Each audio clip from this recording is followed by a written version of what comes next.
महारानी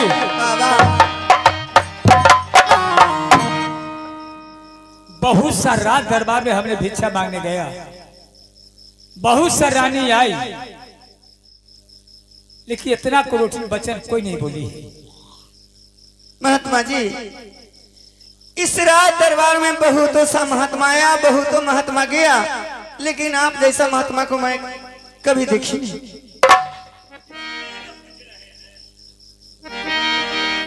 लेकिन ठीक है, क्या ये सब पूछे से न आपको फायदा होगा न मुझे फायदा होगा। आप चले बने तो 5 मुट्ठी भिक्षा दे दे। अहो चला चला चला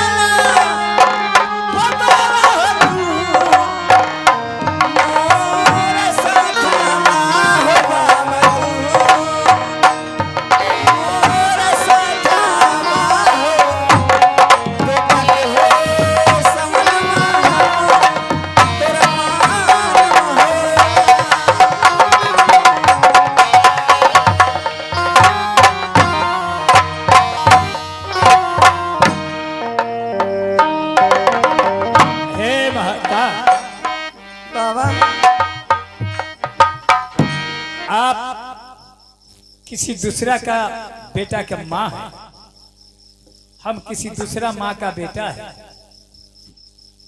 जो माँ 9 महीना पेट में पाली, 32वां दूध पिलाई, पोस पाल कर जवान की है, वो माँ तो लाद के ठोकरा का गुदरिया बना दिया। आप तो किसी दूसरा बेटा के माँ है, मुझे बेटा कैसे मानकर रख सकती हो? मैं समझूंगी जी, आपने मेरा ही लड़का है महात्मा जी, मैं अपने लड़का को सम्मान मान कर रखूंगी। उस बात को मान लिया हम, लेकिन जो माँ अपना कोख से जो बेटा पैदा करता है उसको दर्द कुछ और होता है, और दूसरा का बेटा को रख लेता है उसका दर्द कुछ और होता है। अहो कैसा नाम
भिक्षा लेने से पहले मेरा एक सवाल है।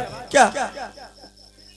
हमको 80 मन गुदरी पुराना है बाबा, और 60 मन दरब पुराना है। आप कहीं नहीं जाइए, आप मेरे दरवाजे पर चलिए, मैं सारा सामान पूरा कर दूंगी। आपको ऐसा महारानी बहुत मिली थी और बहुत इस बात को कहती कि बाबा आपको रंग रूप देखकर, उम्र देखकर जी नहीं चाहता है कि आपको बने बने भटके दूं। जो कमी है मैं आपको पूरा कर सकती हूँ, आप यही रहिए। लेकिन नहीं, ये हमारा गुरु का आदेश है कि चेला 12 बरस में तुम्हें 80 में गुदरी पुराना होगा, 12 बरस तुमको भटकना होगा, तब तुम्हारा जोग सिद्ध होगा। इसका मतलब आप रहेंगे नहीं? नहीं। काहे बीच दरवाजे पर जाइएगा, लात गाली सुनिएगा, बात सुनिएगा। ये राज दरबार है और ये हकीमपुर पंचायत के हमारे मुखिया जी हैं, आपको कोई चीज का कमी नहीं देंगे। आप इसी राज दरबार में रह जाइए, क्या जरूरी है बीच टूटा बुआ ने। ठीक है। तुम्हें कहने का बात हम मान लिया, लेकिन ये हमारा गुरु का आदेश है। आप रहेंगे नहीं? नहीं, एक दूरा पर कभी नहीं रह सकता हूँ। ये बताइए सबसे पहले आपको क्या इसलिए कि एक दूरा पर रहने के बाद 2 दिन 4 दिन 5 दिन के बाद मन घिनाने लगेगा। महारानी जी, महात्मा जाति जो होता है 20 दरवाजे पर जाता है, 20 किस्म के अन्न खाता है, 20 किस्म के पानी पीता है, इसको पेट कहीं नहीं भरेगा एक दरवाजे पर। क्या कीजिएगा, जो कह रहे हो बात मान लीजिए। बाबा हाँ, ये आप बताइए कि सबसे पहले आपको क्या चाहिए? एक गुदरी दे दो और चले बने तो ये राज का चिनार से कुछ दर्द दे दे। ठीक है बाबा, लो। अहला हुला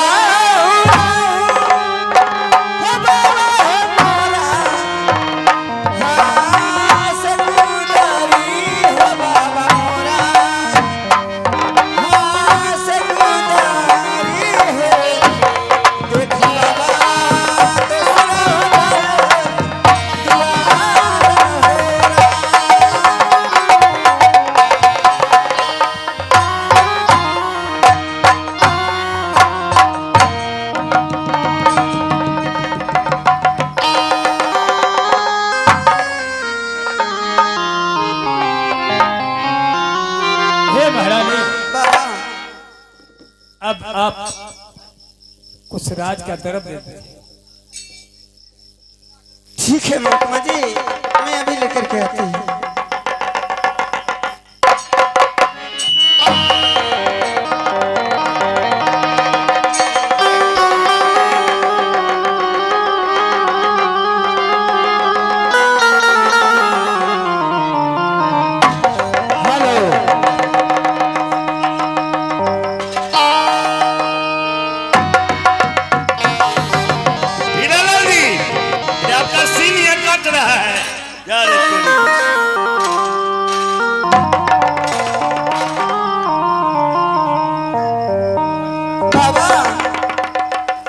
आपने झोली फैलाइए, मैं आपकी तरफ दान कर रही हूँ महात्मा जी।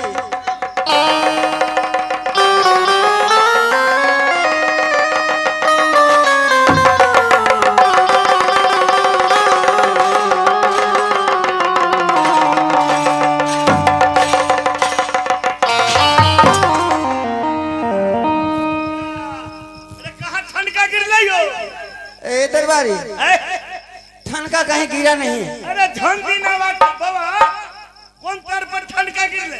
झंडी आवाज कल के हमको पता ही नहीं है। झंडी आवाज कल कैसे ना बुझाए? ए ठनका नहीं गिरा है। ठनका से तो लड़का टी-शर्ट वाला के हालत खराब हो गेले। ठनका गिर गेले। अरे बगुआ रे राम सुधार छेक लग गया होगा। छेक महारानी बाबा, ठनका नहीं गिरा है। मैं आपको भिक्षा लेकर के देने जा रही थी, वो धोखा से गिर गया। वर्षा का मौसम है। हाँ, हर एक इंसान से धोखा होता हो जाता है। वो धोखा से गिर गया। ठीक है, लाइए। चलिए।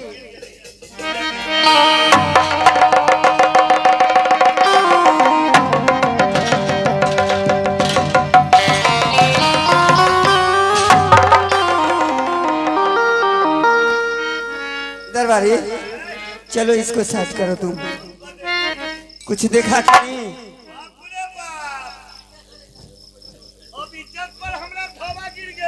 हम इस बात को पहले कहने के था महात्मा जी कि ठनका नहीं गिरा है।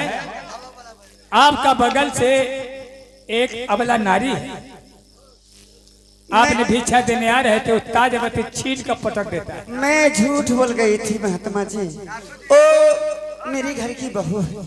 आपका? हाँ। आपका बहू मतलब? पुतो है। पुतो रौरा। हाँ, मलकिनी के पुतो होती। अपन महात्मा जी एला गुस्सा चढ़ जाई। एक गो बेटा, एक गो पुतो। आहा, तब तो चाल के अच्छा बनल हो तो न।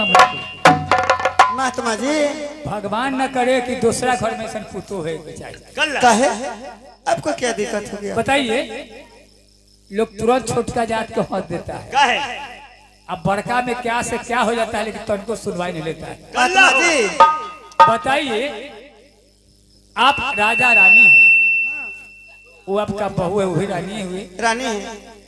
आप भिक्षा लेने आ गए, अब कैसा हृदय कठोर से भिक्षा छीन के भी रहे। नहीं महात्मा जी, वो आपसे मुलाकात करने के लिए आई थी, वो चली गई।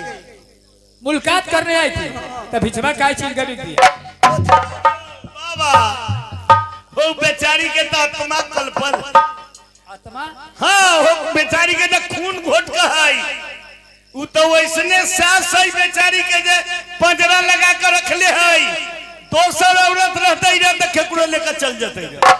इस बात को हम नहीं समझे। न समझ लो नहीं, हमार मालिक जे रहती शादी कल थी, अगौनों के विध न कोहवारों के विध न कल थी मालिक हमार।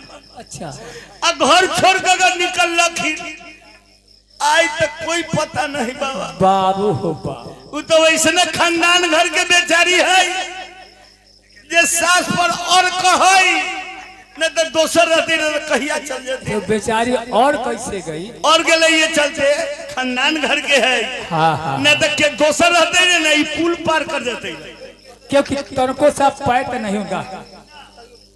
बहुत महात्मा जी दिल के लेकिन सच्चा है। बहुत सच्ची है। आप चुपचाप खड़े रहिए, मैं इससे पूछ रही हूँ। पूछो। आगे भागली के चल जा।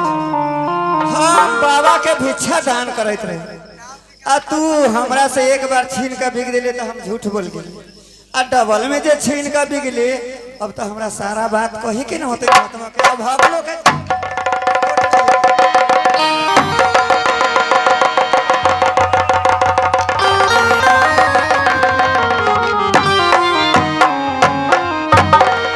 क्या हो गया आपको?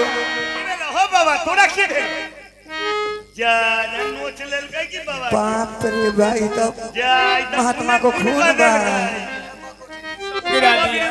बांधना बाबा बांधना है, बेचारा साधु के कितना दिक्कत देती ना। बहुत बेइज्जती कर रहा है। ये फिर कभी आएंगे हमको दरवाजे पर? बाबा फिर हमरा ही आए तो कही अब काहे हम नाम लेंगे?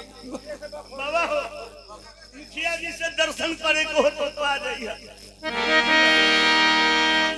क्या हुआ महात्मा जी? बकौरवी है। बकोट लिया आपको? बाप रे बाप, बड़ा बड़ा नाव बढ़ा के रखा हुआ है। क्या कहते हैं? महात्मा के नोचेला। नहीं, आपको नोचने के नहीं, आगे आगे भाग ली के चल। ये जोगियो महात्मा के तू बखोर ले लीजिए, बखोर नहीं।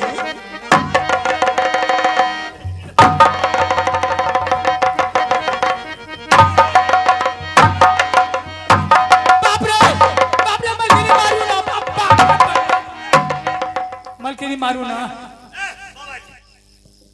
तू कला कह तुझे मारू ना अपन पुतो के शासन करे छे, तू कला कह तुझे मारू ना तो ऐसनो कहीं शासन होई छे रे, लपट थपट तरमन होई छे। हां तो मारता थी अपना शासन में रखता तो हमरा जाय दी तो मार दे। तू तो जा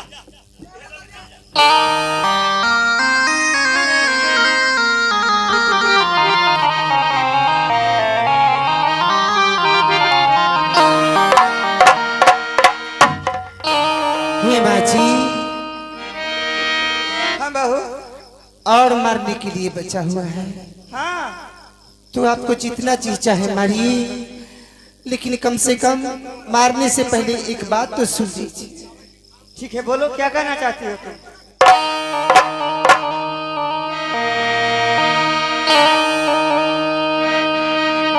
আহিনায়তা মহিনামা आहे सासुजी हो रखा ली करावा में सासुजी रखली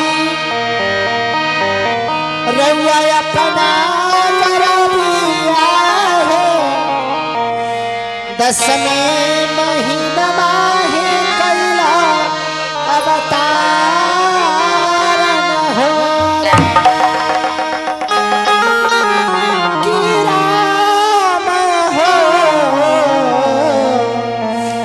दसवें महीना माहे कली अवतार हो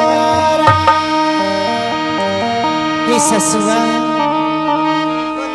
जिस बेटे को जिस लाल को आपने 9 महीना गर्भ में रखा 10वें महीना में आपने अवतार किया आप अपने बेटे को नहीं पहचानते। जोगी फकीर हमारा बेटा है क्या? हमारा बेटा राजा महाराजा। बाप रे बाप ये अपने कैसे आहे ये कदी नाराली है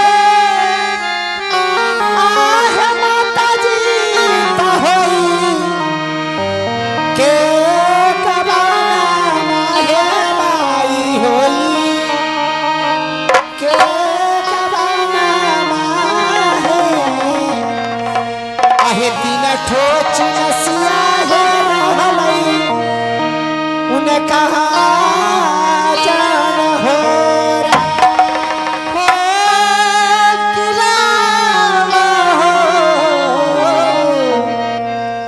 अपना सालू के हम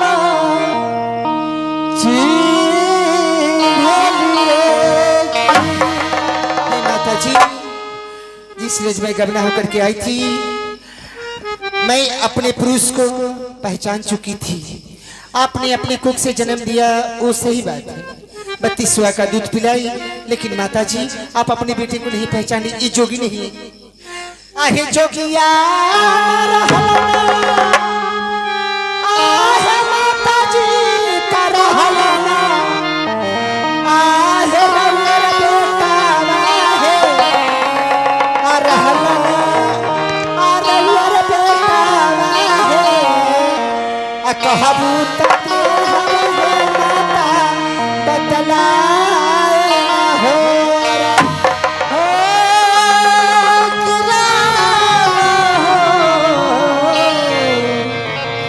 कहूता दी हम माता लालूरे।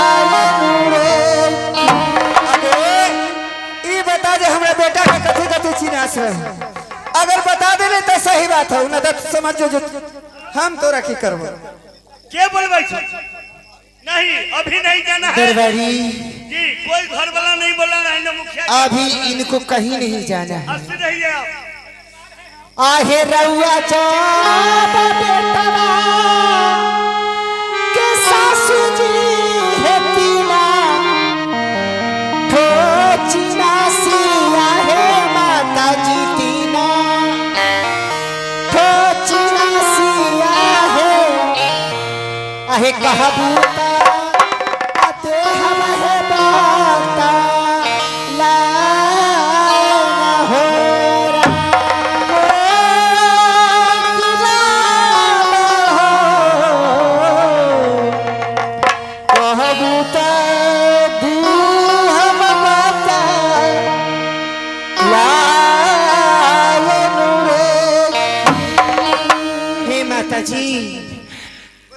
ये आपका खून है आपका लड़का है माता जी। हमारा बेटा के कथी कथी चिनास रहे से बता।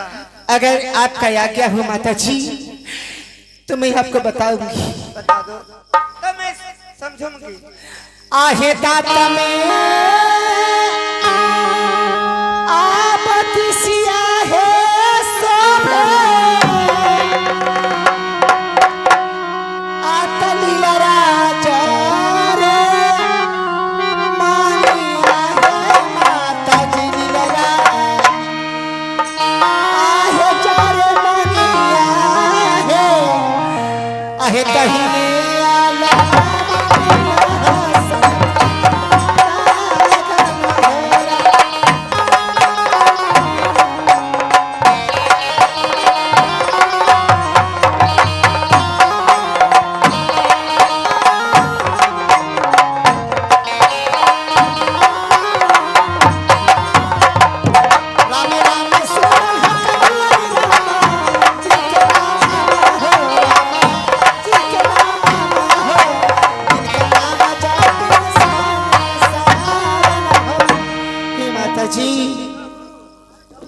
सचमुच में मेरा ही लड़का है। आहे धर धर बहुआ नीचे, ला महलिया में ले जा, ला महलिया में। बेटा हो के छला हमारा प्यार न होला। सचमुच में मेरा ही लड़का है बहू। खाली जलमावेला हो 6 महीना कोख में रखेला अपना खून के नची। बहू ये बताओ, मैं तो नहीं पहचानी लेकिन तुम तो पहचान ली। लड़का के हम कितना मार मार लिया। अरे बउआ सुन, ना कैसे पहचान, हमारा बचपने से एक्सपीरियंस है आदमी के चीने। ये तो बात है नजर के बहुत पक्की। बहू एक बात बताओ, तोरा तो बकोट ले पहले घर में आब, पहले बतिया ना। ये बताओ जे ये सब कहाँ से ले आया? मोर घटिया में से लेकर के पहन लिया, मैं तुमको पहचानी नहीं। मातारी बाप के जोड़ी लाएगा शादी कर, हैं? जोड़ी से बेजोड़ी सारी बातें जबरदस्त होबे करते हैं। क्या हो गया आपको? बताइए, माए बाप के की अधिकार है नजर बेटा। पक्का कर जोड़ी मिला कर शादी करे। मैं तो लड़की देखने गई नहीं, ये मंत्री जी का देन है दरबारी। अब दे यही लोग के हैं। हाँ यही सब देखने वाले हैं। अच्छा ये बताओ कि हो गया, बात क्या हुआ? हाँ तुमको 2-4 बात करना है, सुनो बहू से कर लो जब तक मैं साइड हो जाती हूँ। चलो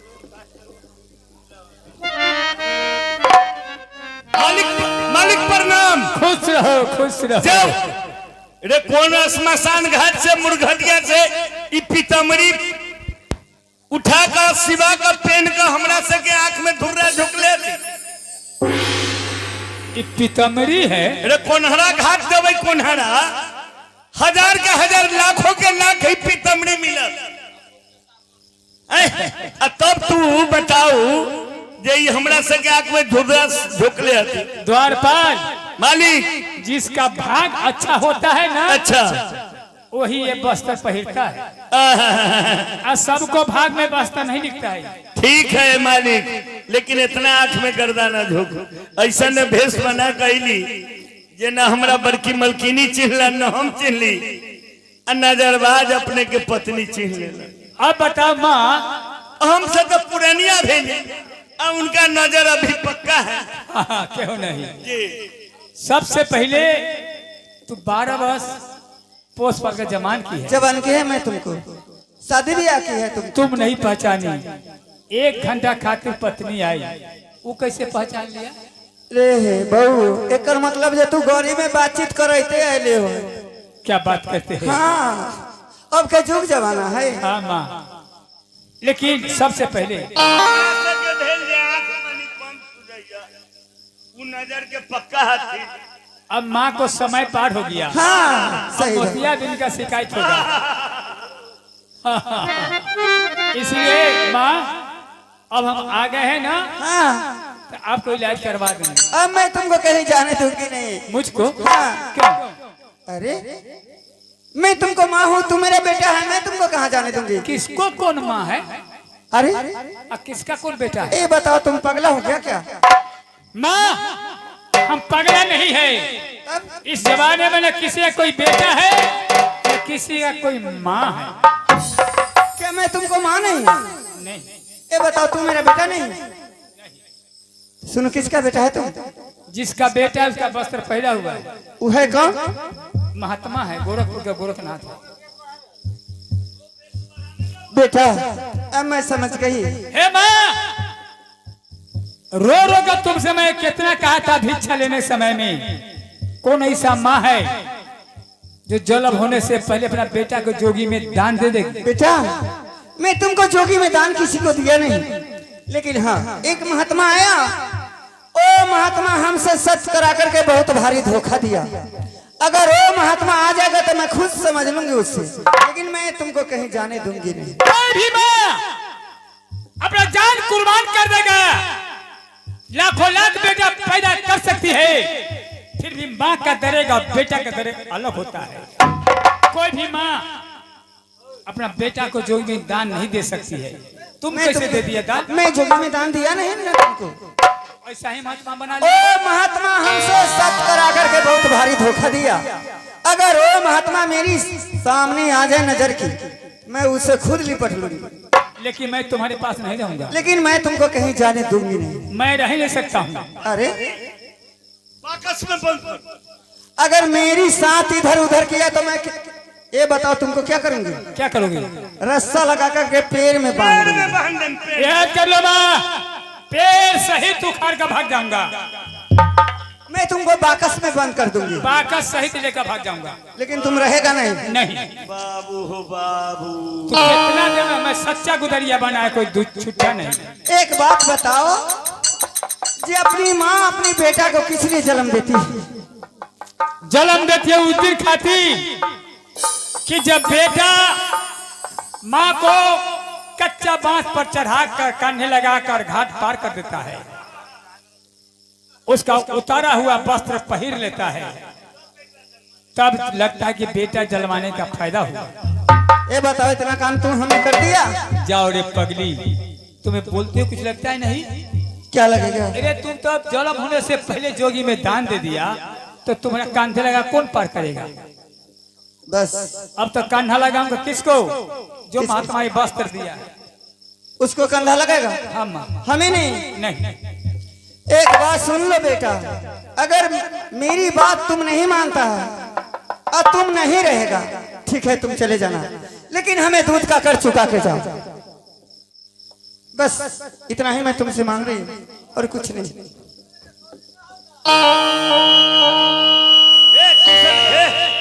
कह तो पाठ बंद कर दे रिकॉर्डिंग होती, लेकिन तड़ी देर चले दो, थोड़ा सा के मन को ना मुखिया जी चले दियो। तुम मांगी तो कुछ नहीं, नहीं तो मांग बैठी बहुत कुछ। कैसे? आज तक कोई भी माँ अपना बेटा से दूध का कीमत नहीं मांगी होगी। तुम्हारे जैसा किसी को बेटा होगा नहीं। हमारे जैसा लाखों लाख बेटा गुदरिया नहीं बेटा। घर द्वार छोड़कर त्याग दिया होगा माता पिता को, लेकिन ये सवाल माँ को मुख से कभी नहीं निकला था। आज तुम कैसे हमसे दूध का कर्ज मांग चुकी है? इसलिए मेरी बात तुम मानता नहीं है तो मैं क्या कर सकती हूँ? तो तुम्हारे तुम भी सामने सुन लो, हम कोई 4 गेहूं मांगने वाला गुदरिया नहीं बना है। हम गोरखपुर का सिख है, बाबा गोरख का चेला है। बस हमें दूध का कर चुका दो, तुम चले जाओ। मैं दूध का कर चुका कभी चले जाऊंगा। चले जाना, यही मैं चाह रही हूँ। तुम देखना चाहती हो? देखना नहीं चाहती, मैं लेना चाहती हूँ। तो लो, मैं देने के तैयार हूं। बस मैं तैयार हूँ।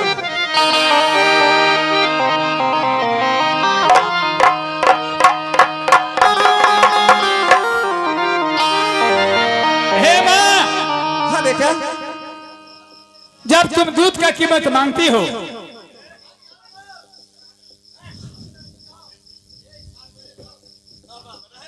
तो मैं दूध का कीमत दे रहा हूं।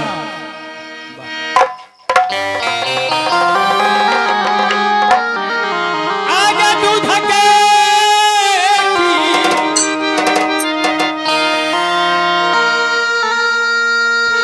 कीमत नहीं आगे जान चुके।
हमारे मुखिया जी 11 रुपया का पुरस्कार दे रहे हैं हमारे कंपनी की ओर से बहुत बहुत धन्यवाद।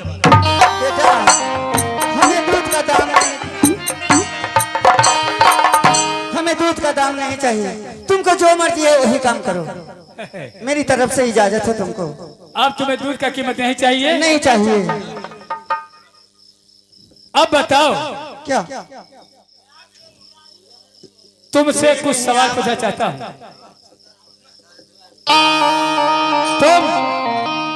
तुम्हारे कोख से हम पैदा लिया है कि कोई और है? नहीं बेटा, एक और है। कौन है? वो तुम्हारी बहन है। हमारी बहन है? हाँ। उसको क्या नाम है? उसका नाम है बिरमा। कहाँ रहती है? वो शादीशुदा है और रहती है बिरमपुर शहर। यहाँ से 7 गंगा पार है बेटा। शादी की है तब से नहीं आई है? कभी नहीं आती हूँ मैं, इतना बड़का घर में उसको शादी की है जो कभी आती नहीं। मैं तुमसे कुछ पूछूं? हाँ बेटा।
इसी सीन को कदर करते हुए 11 रुपया का पुरस्कार दे रहे हैं हमारे कंपनी की ओर से। बहुत बहुत धन्यवाद।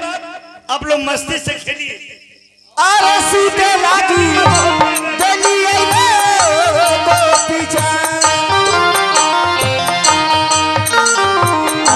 सोने के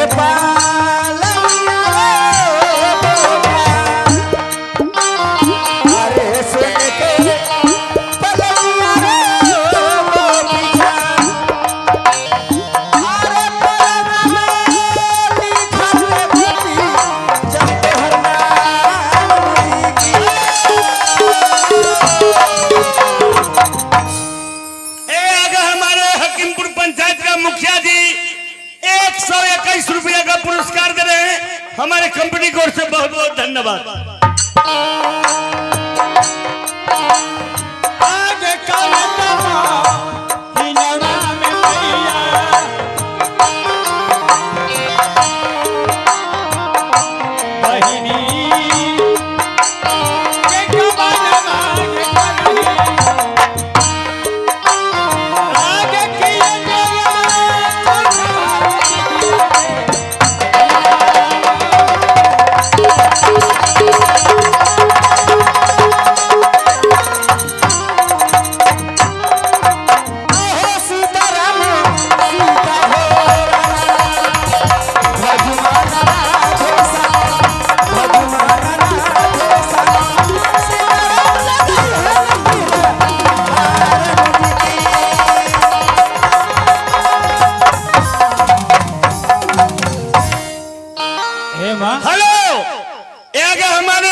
दर्दी घरवैया साहब इसी सीन को कदर करते हुए 101 रुपया का पुरस्कार दे रहे हैं। हमारे कंपनी की ओर से बहुत बहुत धन्यवाद।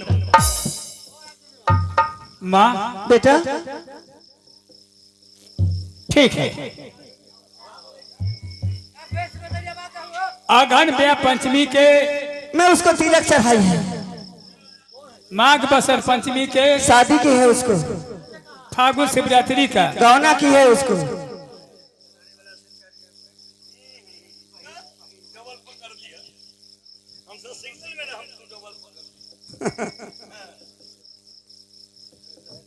उसको खोइछा में मुंगिया नौरिन दान दी है।